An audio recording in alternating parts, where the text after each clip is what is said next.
மேம்படுத்தப்பட்ட சமூக பொருளாதார வளர்ச்சியை அடைய மக்களுக்கு வழிகாட்டுவதே மக்கள் நீதி மையத்தின் முதன்மை பணி.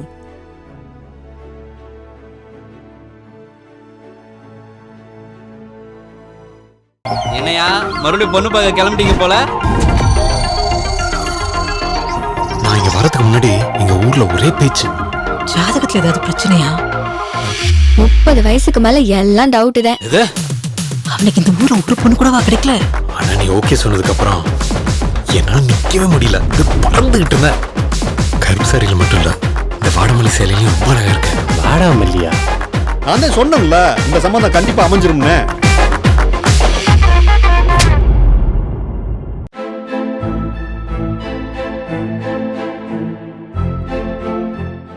டியூனை கெடுக்காம பாட்டு எழுதுவதிலேயே முதல் இடத்தில் நிற்பது கவிஞர் கண்ணதாசன் அவர்கள்தான் உலகத்திலேயே சிறந்த கவிஞர் என்று நான் சொல்வேன். நீங்கள் கேட்டீர்களே, திருவாசகம் சிடியெல்லாம் போட்டாங்க இல்லையா? பூவார் சென்னி மன்னன் எம்புயங்க பெருமா சிறியோமே ஓவாதுள்ளம் கலந்துணர்வாய் ஒருக்கும் வெள்ள கருணையினார் ஆவா என்னப்பட்டன்பாய் ஆட்பட்டீர் வந்தொருபடும் போவோம் காலம் வந்தது காண் பொய் விட்டுடையான் கழல் புகவே. இந்த திருவாசகத்தை நான் இசையமைக்கும் பொழுது இந்த பாடல் புத்தகத்தை திறந்தவுடன் நான் படிக்கவே இல்லை. அதை வைத்துக்கொண்டு நான் படித்தது தான் இந்த டியூன். இந்த டியூன் அப்படி வந்தது தான். கடைசி பாடலை நான் கம்போஸ் பண்ணும் பொழுது எனக்கு டியூனாகவே இது வந்தது. இதில் இந்த திருவாசகத்தை நான் இசையமைக்கும் பொழுது ஸ்டீஃபன் ஸ்வார்ட்ஸ் என்ற ஒரு ஆங்கில கவிஞர் இதற்காக அந்த ஆங்கில பகுதியை அவர் எழுதுவதற்காக அந்த இங்கிலீஷ் லிரிக்ஸை அவர் எழுதுறதுக்காக அவர் அப்ரோச் பண்ணி திருவாசகத்தை விளக்கி அவரை இல்லை அப்படியே நான் டிரான்ஸ்லேட் பண்ணணுமா, இல்லை என்னுடைய ஓன் ஐடியா கொடுக்கலாமா அப்படின்னு.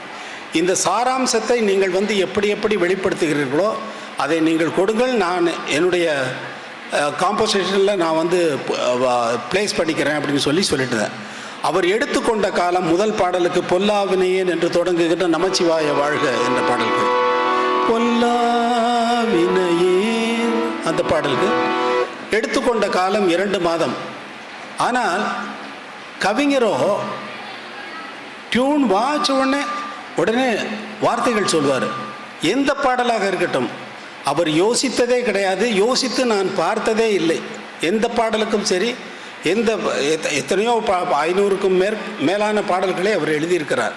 அவருடைய பெருமையை சொல்வதற்காக ஓரிரண்டு நிகழ்ச்சிகளை இங்கே சொல்ல விரும்புகிறேன். நான் கன்னட படத்தில் அசிஸ்டன்ட் மியூசிக் டைரக்டராக வேலை செஞ்சுக்கிட்டு இருக்கிறப்போ ஜிகே வெங்கடேஷன்னா ஒரு டியூன் போடுறாரு. அந்த டியூன் ரொம்ப நல்லா இருக்குன்னு சொல்லிட்டு தமிழ் படத்தில் ரிப்பீட் பண்ணலான்னு சொல்லிட்டு போடுறோம். இப்பொழுது வருகின்ற கம்போசர்கள்லாம் கம்போசர் இல்லை, இன்றைக்கி கம்போசர்ஸே கிடையாது அப்படிங்கிறது ஞாபகம் வச்சுங்க. எல்லாம் சிடியோடு வருவாங்க. அங்கேருந்து பாட்டை இங்கேருந்து ஒன்று பிக்கப் பண்ணி அதை பண்ணி டைரக்டருக்கு போட்டு காட்டி, சார் இந்த மாதிரி இருக்கலாமாண்ணா, இந்த மாதிரி இருக்கலாம், இது மாதிரி போடுறேன் அப்படின்னு சொல்லிட்டு அதவே போட்டுருவாங்க. ஆனால் அந்த டைமில் என்னென்னா நாங்கள் கம்போஸ் பண்ணணும், நாங்கள் பெர்ஃபார்ம் பண்ணணும், நாங்கள் வாசிக்கணும். ஒவ்வொரு சுரமும் அதை அமைச்சு டைரக்டர் ஓகே பண்ணிவிட்டு அதுக்கப்புறம் தான் கவிஞர் கூப்பிட்டு பாட்டு எழுத வைப்பாங்க. வாடகை வீட்டில் குடியிருக்கக்கூடிய கதாநாயகன் அந்த வாடகை வீட்டுக்கு சொந்தக்காரருடைய மகள் கதாநாயகி. மொட்டை மாடியில் இவன் தங்கியிருக்கான். மொட்டை மாடியில் துணியை காய போட்டிருக்கா. மழை வர மாதிரி இருக்குது. துணி எடுக்கிறதுக்கு போகிறா. மழை அடிக்குது, மின்னல் அடிக்குது. இவன் பக்கத்தில் இவன் துணி எடுக்கிறதுக்காக இருக்கிறான். 2 பேரும் கட்டி பிடிச்சிடுறாங்க. உடனே பாட்டு வருதுங்கிறார் டைரக்டர். கவிஞர் சிச்சுவேஷனை கேட்டுட்டு அவர் ரொம்ப அலட்சியமாக கேட்பார். அவர் கேட்குற விதமே எனக்கெல்லாம் அவர் ஹீரோ.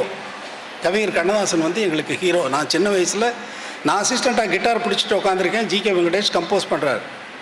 அவர் சிச்சுவேஷன் டைரக்டர் சொல்லிகிட்டு இருக்காரு. இவர் சிகரெட்டு பிடிச்சிட்டு ஆஸ்ட்ரேலியில் துப்புன்னு துப்பிட்டு இருக்காரு. அவர் சிச்சுவேஷனுக்கு துப்புனாரா இல்லை வேறு எதுக்கு துப்புனாருன்னு தெரியாது, சிகரெட்டு பிடிச்சி துப்புனாரான்னு தெரியாது. ஆனால் கேட்டுட்டு என்ன டியூன் போட்டிருக்க அதுக்கு அப்படின்னாரு. டே பாடுறா அப்படின்னாரு. அப்புறம் நான் பாடினேன். இது ஜி.கே. வெங்கடேஷனுடைய டியூன் தான். தரா தரா ரீ, தரா தரா தரா ரி டி. கன்னடத்தில் இதுக்கு பாட்டு எழுதுகிற ஆள் ஒரு வாரம் ஸ்வாகாத் ஹோட்டல்னு ஒரு ஹோட்டல் இருந்தது, அது இப்போ இடிச்சிட்டாங்க. அதில் நின்றுட்டு 7th ஃப்ளோரில் இருக்கும் எங்கள் ரூமு. அங்கே டியூனை வாங்கிக்கிட்டு கீழே இறங்கி நடந்து அந்த இப்போ இருக்கிற சிக்னலில் எட்வர்ட் எலிஸ் ரோடு சிக்னல் வரைக்கும் நடந்து போயிட்டு அப்புறம் வந்து நடந்து வந்து இப்போ மறுபடி பாட்டு எழுதி 7 நாள் எடுத்துக்கிட்டும் கூட வார்த்தைகள் வரல. அவர் கடைசியில் எப்படியோ ஒரு வழியாக எழுதிட்டு ராஜ்குமார் அங்கே இருக்கிற கன்னட ஹீரோ அவர் பாடுறதுக்காக இந்த பாடல் அவருக்கு போட்ட டூயட். ஆயாகிதே ದಿನ ಮನ ಅಗುವಾಗಿದೆ ಹೂವಾಗಿದೆ ತನು ತೇರಾರಡ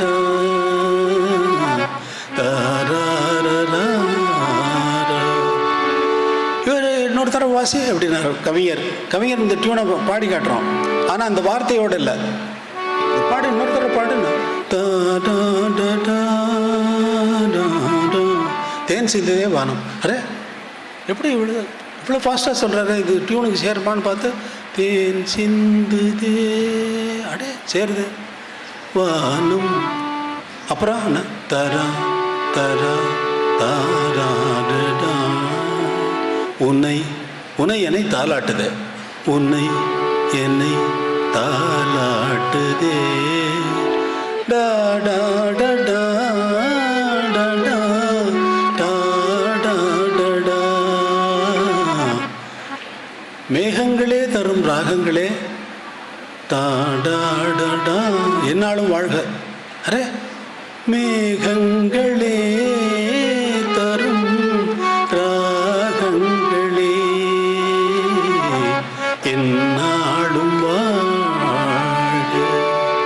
தேன் சிந்து தேவானம் உன்னை என்னை தாலாட்டுதே. மேகங்களே தரும் ராகங்களே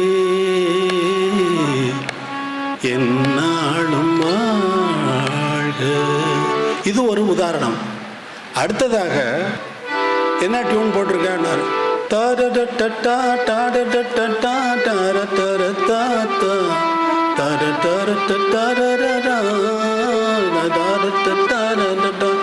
சொல்லி என்ன பாட்டு சொன்ன உடனே நல்லவர்க்கெல்லாம் காட்சி சாட்சிகள் 2 1 மனச்சாட்சி. நல்லவர்க்கெல்லாம் சாட்சிகள் 2 1 மனச்சாட்சி. ஒன்று தெய்வத்தின் சாட்சியடா, ஒன்று தெய்வத்தின் சாட்சியடா. இந்த பாடலிலே எழுதி கொண்டே வரும்பொழுது கவிஞர் என்ன செய்தார், ஏண்டா அந்த கம்பனுடைய வரிகளை இதில் வைத்து விடலாமா அப்படின்னு கேட்டார். எப்படின்னா அப்படின்னு நீரின் பிழை என்று நறும்புலல் இன்மை என்று சொல்லி கம்பராமாயணத்தில் வரண்டா அப்படின்னாரு. அப்படியாண்ணா அப்படியா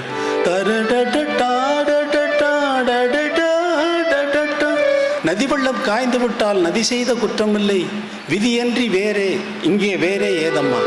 நதி வெள்ளம் காய்ந்து விட்டால் நதி செய்த குற்றம் இல்லை, விதியன்றி இங்கே வேறே ஏதம்மா. பறவைகளே பதில் சொல்லுங்கள், தவறுக்கு அணிந்த மனிதன் அழுவதில்லையே, தவறுக்கு துணிந்த மனிதன் அழுவதில்லையே, தவறியும் வானம் மண்ணில் விழுவதில்லையே அப்படின்னு பாட்டு எழுதினார். கம்பனுடைய ராமாயணத்தை கொண்டு வந்து சுருக்கி நதி வெள்ளம் காய்ந்து விட்டால் நதி செய்த குற்றமில்லை என்று எனக்கு என்னுடைய சினிமா பாடலிலே அந்த கருத்தை அடக்கி எனக்கு பாடல் கொடுத்தார். கவிஞர் எழுதின கடைசி பாடல் கண்ணே கலைமானே. கண்ணே கலைமானே கன்னிமையில் என கண்டேன் உன்னை நானே, அந்தி பகல் உன்னை நான் பார்க்கிறேன், ஆண்டவனை அதைத்தான் கேட்கிறேன். ராரிரோ ஓராரிரோ ஆரிரோ கண்ணே கலைமானே கண்ணிமையில் என கண்டேன் உன்னை நானே. அந்த வகையில் இளையராஜா அதிர்ஷ்டசாலி என்று கவிஞர் வாயாலே பாடல் எழுதிவிட்டு பிரசாத் ஸ்டுடியோ என்னுடைய கம்போசிங் ரூமிலிருந்து வெளியே சென்று அவருடைய உதவியாளர் அவர்களிடம் அவர் சொல்லியிருக்கிறார், ராஜா மிகவும் பெரிய அதிர்ஷ்டசாலி. ஏன் எப்படி சொல்கிறீங்க அப்படின்னு கேட்டால், இல்லைடா இதுதான் நான் எழுதுகின்ற கடைசி பாடல், இதுக்கு மேல் சினிமாவுக்கு பாட்டு எழுதப் போவதில்லை என்று சொல்லிவிட்டு அமெரிக்கா சென்று அங்கே மறைந்து இங்கே திரும்பி வந்தார். திரும்பி வந்து இங்கே காரியங்கள் செய்தார்கள். அதுபோல் அந்த அந்த கவிஞர் வாயால் அவர் பாடின வார்த்தைகள் எல்லாம் பொய்யாக போனதில்லை. கம்பனுக்கு அடுத்தபடியாக சரஸ்வதியினுடைய கடாட்சம் உள்ள பாரதிக்கு பின்னால் கவிஞர் கண்ணதாசன் அவர்களுடைய வாக்குக்குத்தான் பலிதம் இருந்தது.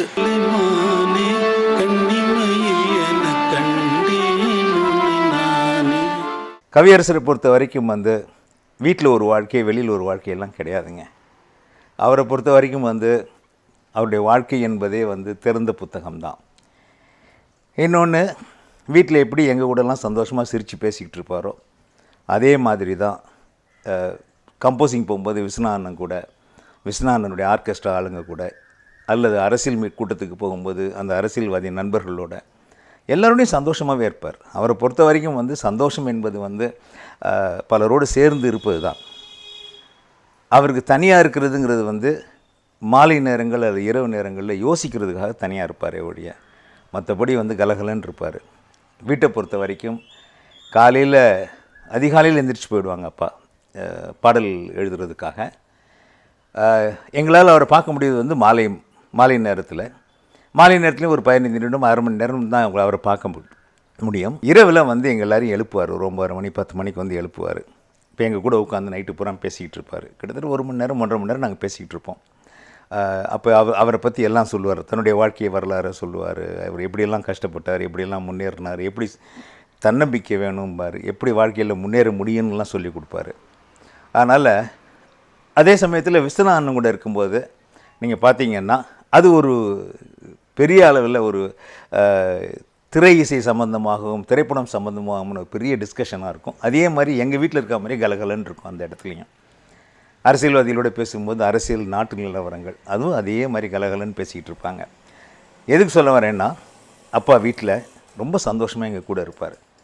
அதனால தான் அவர் இல்லாத ஒவ்வொரு நாளையும் நாங்கள் ரொம்ப மிஸ் பண்ணுறோம். பிள்ளைங்களோட பாசமாக இருப்பாரா? என்னென்னா, பிள்ளைங்களோட பாசமாக இருக்க போகவே தான் இத்தனை நாட்களாக, இத்தனை வருடங்களாக அப்பாவுடைய நினைவை நாங்கள் போற்றி கொண்டிருக்கிறோம்.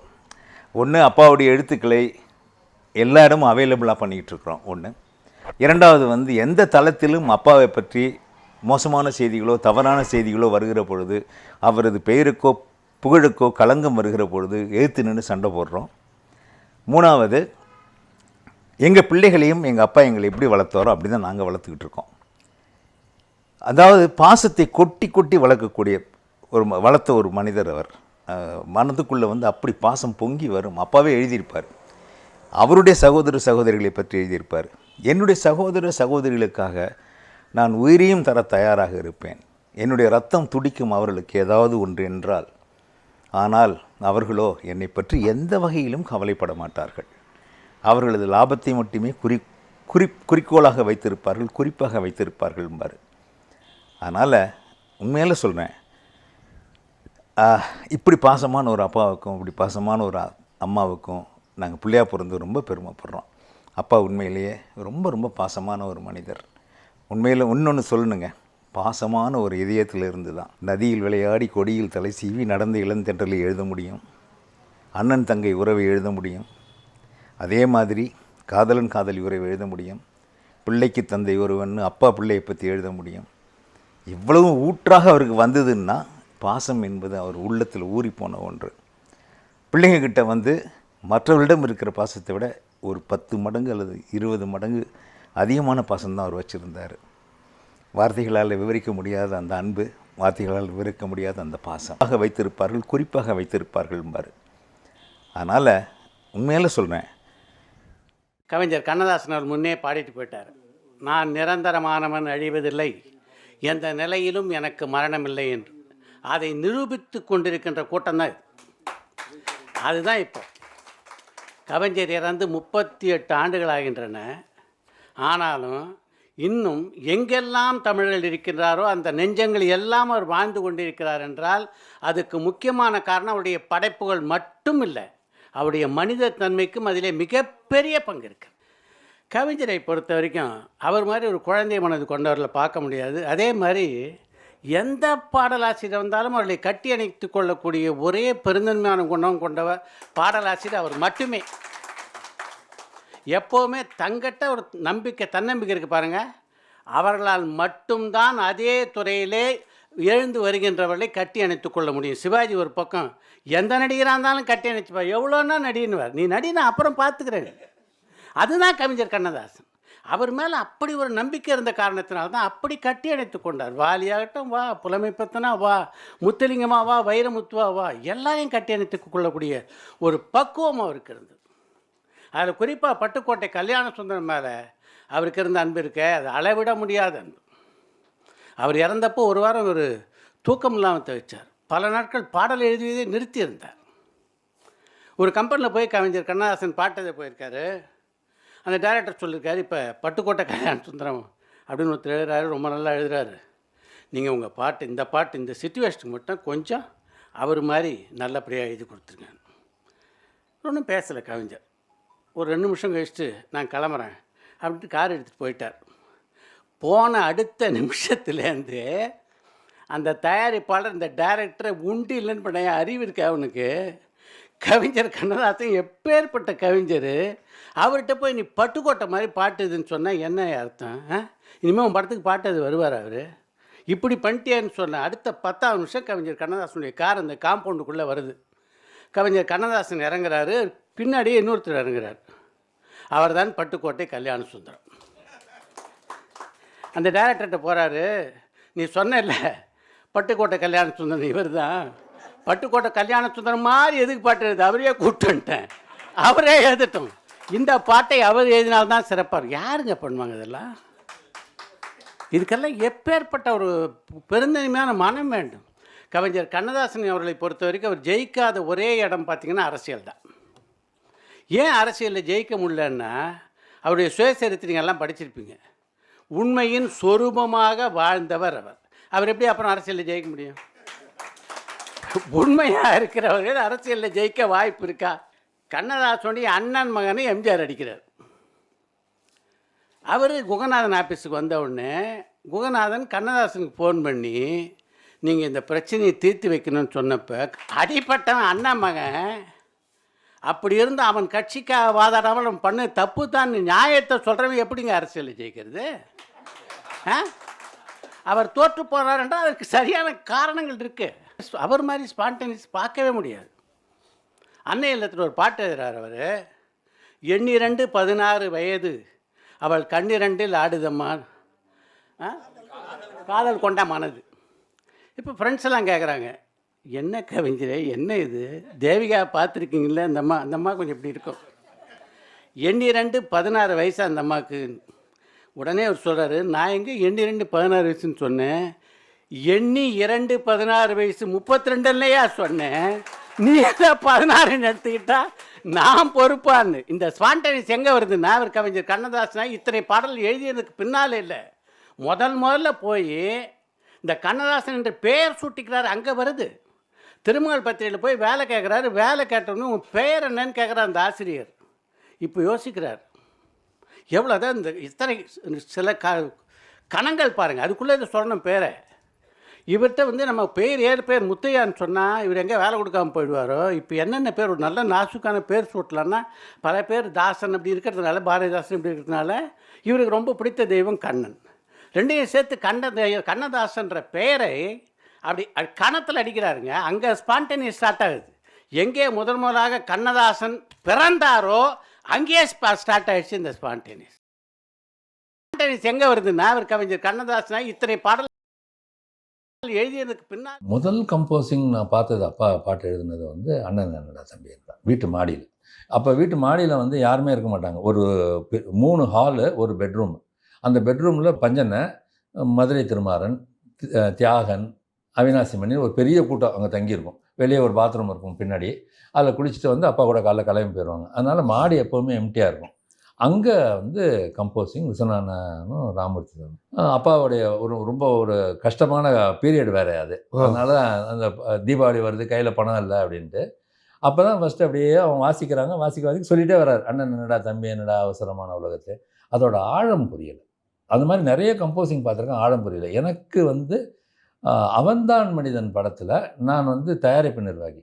ஸோ நான் தான் அப்பாவை கூட்டிகிட்டு போகிறேன் கம்போசிங்க்கு சாரதா ஸ்டுடியோ மாடியில். அங்கே தான் ஆட்டு வித்தாலையார் ஒருவர் ஃபஸ்ட்டு கம்போசிங் சாங். எங்கடா வந்துக்கிட்டே இருக்க வார்த்தை, ஆட்டு வித்தாலையார் ஒருவர் ஆடாதாரேன்னு ஏதோ ஒன்று சொல்கிறாரு. இன்னும் சொன்னேன் என்னென்ன ரேன்னு சொல்லிட்டு மாற்றி சொல்லுங்கண்ணே.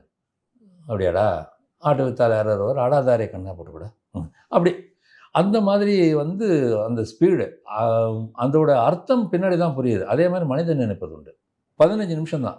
மனிதன் நினைப்பதுண்டு வாழ்வு நிலைக்கும் என்று, இறைவன் நினைப்பதுண்டு பாவம் மனிதன் என்று. அடித்தல் திருத்தலே இல்லாமல் முடிஞ்ச ஒரு பாட்டு அது. இன்றைக்கி கேட்கும்போது எப்படா இவ்வளோ பெரிய விஷயத்தை அப்பா அவ்வளோ இதாக சொல்லிட்டாரு. அந்த டைமில் வந்து அப்பா பாட்டு எழுதுகிறாரு, கம்போசிங் நமக்கு வந்து டிஃபன் கொடுக்குறாங்கிற ஒன்றை தவிர ஒரு பிரமிப்பாக பார்க்கக்கூடிய அளவுக்கான வளர்ச்சி இல்லைன்னு இன்னமும் அவருடைய கவியரங்கங்கள்லாம் போகும்போது அப்பா அது சொல்கிற விதம் வந்து நமக்கு இன்றைக்கி நான் படிக்கலை, அப்படியே மனப்பாடம் ஆகிடுச்சு. இப்போ எம்ஜிஆர் முதலமைச்சராக இருந்தபோது ஜெயலலிதா அவங்க நடிக்கணும்னு சொல்லிட்டு ஒரு நாடகம் எழுதி கொடுக்க சொன்னார். மதுரை நாயகின்னு ஒரு நாடகம், கோவலன் இதை வச்சு. அதில் ஓப்பனிங் ஸ்க்ரீனில் ஒரு மனிதன் அவ்வளோ பெரிய உச்சம் அரசவை கவிஞராக இருக்கார். அவர் ஆரம்பிக்கிறார், அந்த ஸ்க்ரீனில் வந்து அலைகள் ஓடும். இப்போல்லாம் இந்த மாதிரி கிடையாது, வெறும் ஒரு வேவ்ஸ் தானே. இதோ இந்த அலைகளுக்கிடையே சதிராடி கொண்டிருக்கும் இந்த அலைகளுக்கிடையே ஒரு சரித்திரம் நிழலாடி கொண்டிருக்கிறது. கண்ணகி வாழ்ந்த கவிஞர் இல்லமும், மாதவி வாழ்ந்த மயக்குரு இல்லமும், கோவலன் வாழ்ந்த கோடிப்பொன் இல்லமும், நாளங்காடியும் மல்லங்காடின்னு ஒரு பெரிய இது பின்னாடி அப்பா சொல்கிறார். சொல்லிட்டு கதை இளங்கோவடிகள், உதவி கண்ணதாசன் அப்படின்னு அனௌன்ஸ் பண்ணுறாரு அவர்.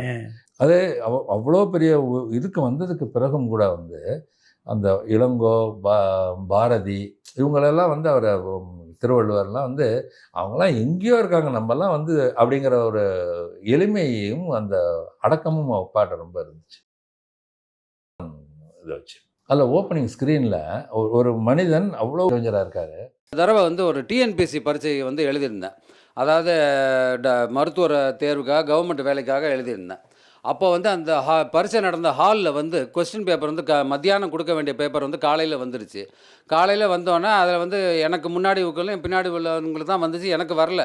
இருந்தாலும் இந்த நியூஸ் வந்து எப்படியோ தெரிஞ்சு நக்கீரன் பத்திரிக்கையில் ஃப்ளாஷ் பண்ணிட்டாங்க, இந்த மாதிரி இவங்க பணம் வாங்கிட்டு ஏதோ பண்ணுறாங்க கவர்மெண்ட்டுன்னு சொல்லி. உடனே என்ன பண்ணிட்டாங்க, கலைஞர் அப்போ வந்து முதலமைச்சர் இருந்தனால அவர் என்ன பண்ணிட்டாரு, ஏதோ என்கொயரி போட சொல்லிட்டாரு. என்கொயரி போட்டு அந்த ஹாலில் உட்காந்து யாருக்கு அந்த ஹாலில் இருந்தாங்களோ ஒரு 10-15 பேர், எனக்கு முன்னாடி என் பின்னாடி என்ன எல்லாம் சேர்த்து வந்து சிபிசிஐடி ஆஃபீஸுக்கு கூப்பிட்டு என்கொயரி பண்ணாங்க. காலையில் என்னை வர சொல்லிட்டாங்க. எனக்கு ஒன்றும் தெரியல, நான் எதுவும் சொல்லிக்கவும் இல்லை, எங்கள் வீட்லேயும் சொல்ல, சகோதரர் கண்மணி சுப்புட்டின்னு சொல்ல, இல்லைனா அவராக ஏதாவது சொல்லியிருப்பார். நான் பாட்டு கிளம்பி சரி வந்தோன்னே ஜீப் வந்து கூப்பிட்டு போயிட்டு அங்கே போய் ஹாலில் உட்காந்து அந்த சிபிசிஐடி ஆஃபீஸ் மந்தவெளியில் உட்காந்து கேள்வி கேட்டுட்டு இருந்தாங்க. ஒவ்வொரு டாக்டராக கேட்டுக்கிட்டு இருந்தாங்க. நீங்கள் வந்து என் டேர்ன் வந்தப்போ கேட்டாங்க, என்ன நடந்துச்சு சொல்லுங்கள். நான் சொன்னேன், ஒன்றும் நடக்கலையே. என்ன எப்படி பேசுகிறீங்க, வந்து இது வந்து சிஎம்ஏ பர்சனலி இன்ட்ரெஸ்ட் எடுத்து இந்த கேஸை டீல் பண்ணுற சொல்லியிருக்காரு. ஹாலில் வந்து இந்த மாதிரி கொஸ்டின் பேப்பர் மாறிடுச்சுன்னு சொன்னாங்க, அதை பற்றி தான் விசாரிச்சுக்கிட்டு இருக்கோம். உங்களுக்கு முன்னாடி உள்ளவங்களாம் ஒத்துக்கிட்டாங்க, நீங்கள் என்ன இந்த மாதிரி பேசுகிறீங்க. நான் சொன்னேன், சார் எனக்கு என்ன வந்துச்சு அதான் சொல்ல முடியும், எனக்கு இப்போ கொஸ்டின் பேப்பர் வரல, எனக்கு காலையில் என்ன கொடுமோ அதான் கொடுத்தாங்க, மத்தியானம் பேப்பர் எனக்கு வரலன்னு. சரி இந்த மாதிரி பேசுகிறீங்க, உங்களெல்லாம் இப்படி பண்ணால் சரியாக வராது, நீங்கள் என்ன இப்போ மேலிடத்துலேருந்து உனக்கு ப்ரெஷர் வந்துருச்சு, சரி நீங்கள் உங்கள் டீட்டெயில்ஸ் கொடுங்கன்னு சொல்லிட்டு உட்காந்து எழுத ஆரம்பித்தார். இன்ஸ்பெக்டர் உட்காந்து ரைட்டரை கூப்பிட்டார். ரைட்டர் எழுதுமண்ண பேர் என்ன அப்படின்னா, டாக்டர் கே ராமசாமிண்ணே. அப்பா பேர் அப்படின்னா கண்ணதாசனை. டப்புன்னு நிறுத்திட்டார். எந்த கண்ணதாசனர்? கவிஞர் கண்ணதாசனை. உடனே சொல்ல, என்ன தம்பி சொல்லக்கூடாதா, உட்காருங்க தம்பி, நீங்கள் கவிஞர் பையன் தெரிஞ்சுன்னா அவங்களை கேள்வியை கேட்டிருக்க மாட்டேன் இவ்வளோ நேரம் அப்படின்னு சொல்லிட்டு. அப்புறம் என்ன பண்ணிட்டாரு, டக்குன்னு கூப்பிட்டு ஏட்டு ஒரு டீ வாங்கிட்டு வா சாருக்குன்ட்டார். அவ்வளோ நேரம் வந்து என்னை ரொம்ப முறைச்சி பேசிக்கிட்டு இருந்தவர் கண்ணதாசன் பையனோடனே உட்காருங்க டீ சாப்பிடலாம் சொல்லிட்டு, அப்பா தம்பி நான் தான் தம்பி வந்து புரட்சி தலைவர் என்ன தான் வந்து ஏர்போர்ட்டுக்கு அனுப்பினார், உங்கள் அப்பா வந்து பூத உடலை கொண்டு வரதுக்காக நான் தான் போயிருந்தேன் ஏர்போர்ட்டுக்கு அப்படி இப்படின்னு சொல்லி ஒரு 5 நிமிஷம் பேசி, அதுக்கப்புறம் என்னை வழி திருப்பி ஜீப்பில் கொண்டு போய் விட்றாங்க. அங்கேயும் நீங்கள் கூட்டிகிட்டு வந்ததே எனக்கு அசிங்கமாக போச்சு, திருப்பி போய் விட்டீங்கன்னா நான் என்னமோ குற்றவாளி மாதிரி ஆகி போயிடும், வேண்டாம் நான் சொந்த செலவில் வீட்டுக்கு போயிடுறேன்னு சொன்னாங்க. அந்த மாதிரி கண்ணதாசனுங்கிறது வந்து எங்களுக்கு வந்து ஒரு முத்திரை அடையாளம். இன்ஸ்பெக்டர் உட்காந்து ரைட்டரை கூப்பிட்டார். ரைட்டர் எழுதுமண்ண பேர் என்ன அப்படின்னா, டாக்டர் கே ராமசாமிண்ணே. அந்த வேஷ்டியை ஒரு கையால் பிடிச்சிக்கிட்டு ஒரு செல்ல நடந்து வருவார் ஆஃபீஸுக்கு வரும்போது. அழகு தமிழ். அந்த பழகும் தமிழ் கற்பனை பண்ணும்போது ஒரு கையை கன்னத்தில் வைத்து கொண்டு முகட்டை பார்த்தது போல் கண்ணை மூடிக்கொண்டு ஒரு தியானத்தில் அமர்ந்திருப்பார்.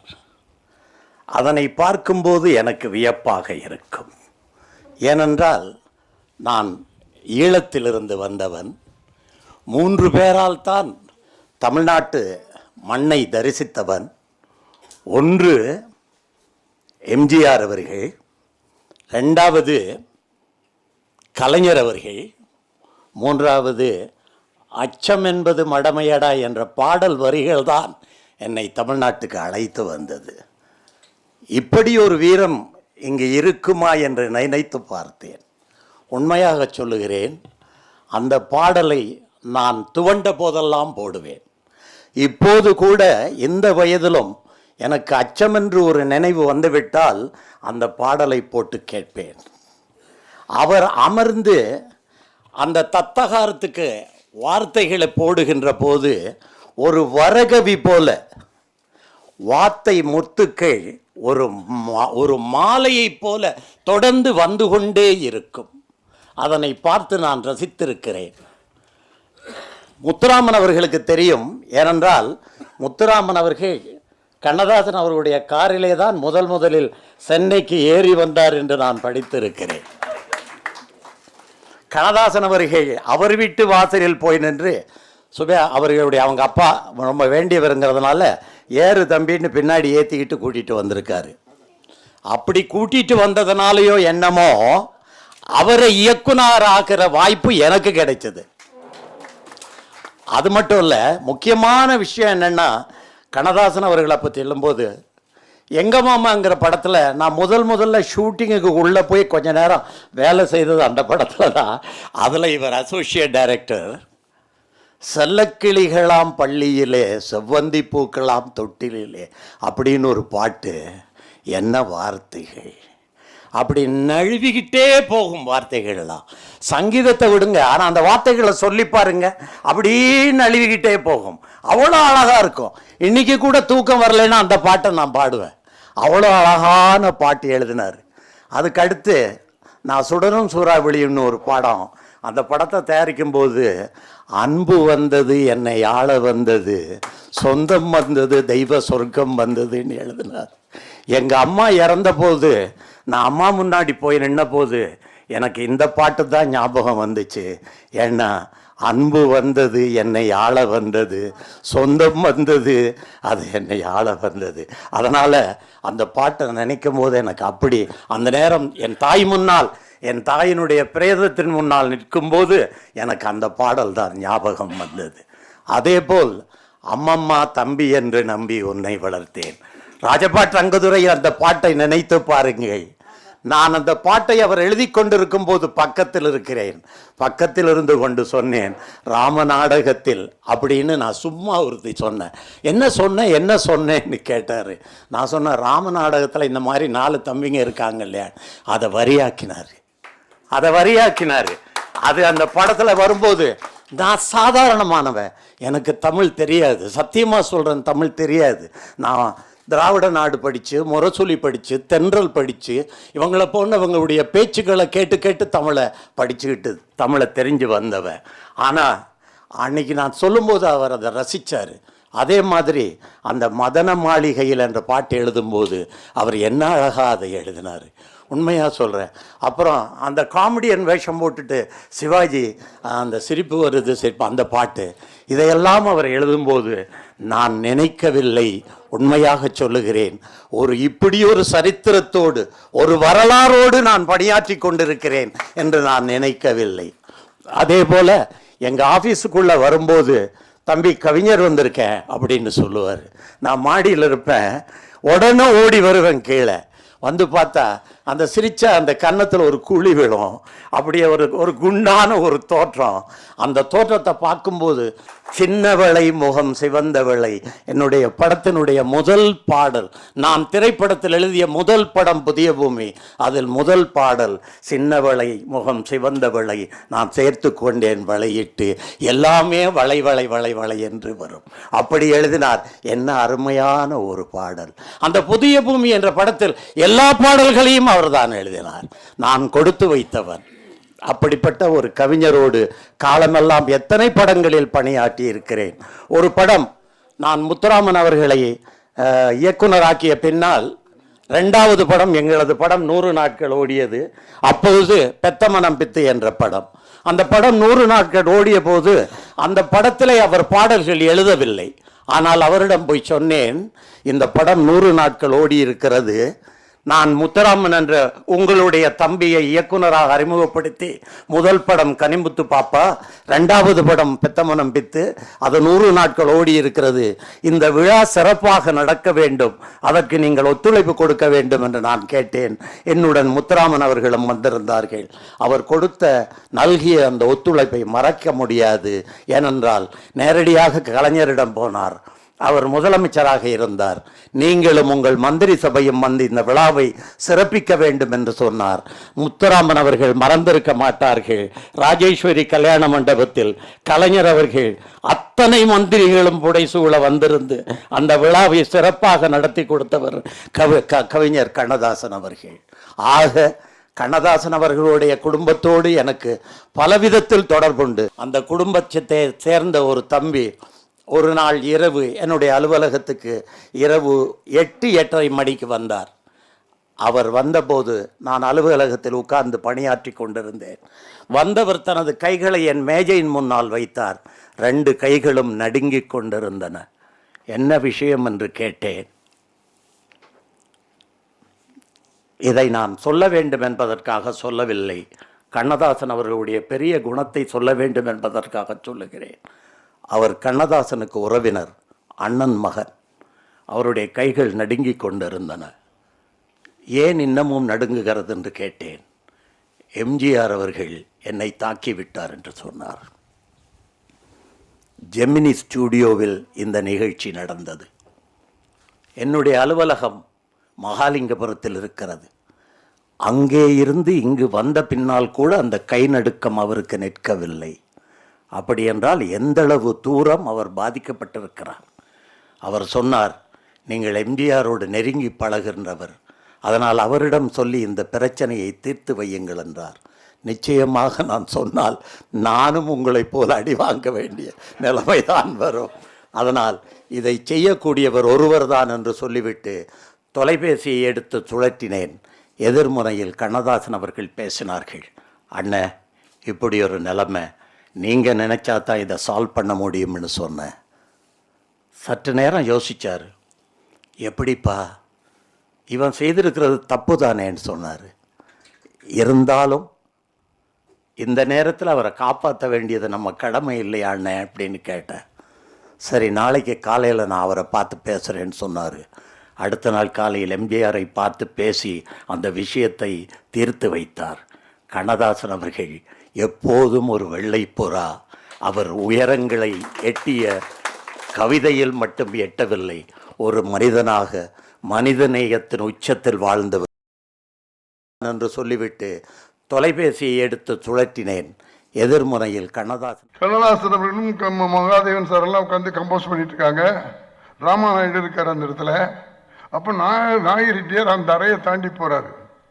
நாயிரெட்டியார் போன உடனே ராமாநாயுடு அவர்கிட்ட போய் இந்த மாதிரி இந்த சுச்சுவேஷனில் உள்ள சாங் எழுதிட்டு இருக்காரு, பாட்டு சொல்லிகிட்டு இருக்காரு கவிஞர் சொன்னோடனே, இல்லைப்பா எனக்கு என்னமோ மாதிரி இருக்கு. என்ன சார்? இல்லை, அந்த கண்ணதாசன் என்னமோ படுத்துக்கிட்டு பாட்டு எழுதிட்டு இருக்கிறாரு, இது எனக்கு என்னமோ மனசில் ஒரு கஷ்டமாக இருக்குப்பா அப்படின்னு சொல்லிட்டு போயிட்டார். பாட்டு எழுதணுன்னு பாட்டை எடுத்துக்கிட்டு போய் ராமாநாயுடு நாயிரெட்டியார்ட்ட காமிச்சோன்னு நாயிரெட்டியார் வாங்கி பாட்டை பார்த்துட்டு, நம்ம என்ன சுச்சுவேஷன் இருக்கணுமோ அதை விட அதிகமாக பாட்டில் கவிதைக்கு எழுதியிருக்காருப்பா, பிரமாதமாக எழுதியிருக்காரு. அவருக்கு அந்த தலையணையை வச்சு கை வச்சு படுத்துக்கிட்டு இருக்காரு.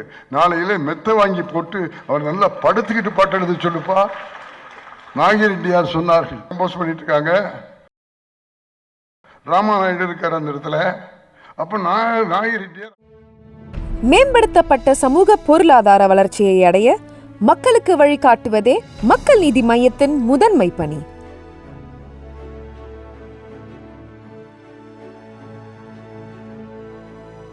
பரபரப்பான சினிமா செய்திகள், நட்சத்திரங்களின் பேட்டிகள், சினிமா வரலாறு ஆகியவற்றை பார்க்கவும் படிக்கவும் உங்களுக்கான இணையதளம் touringtalkies.co.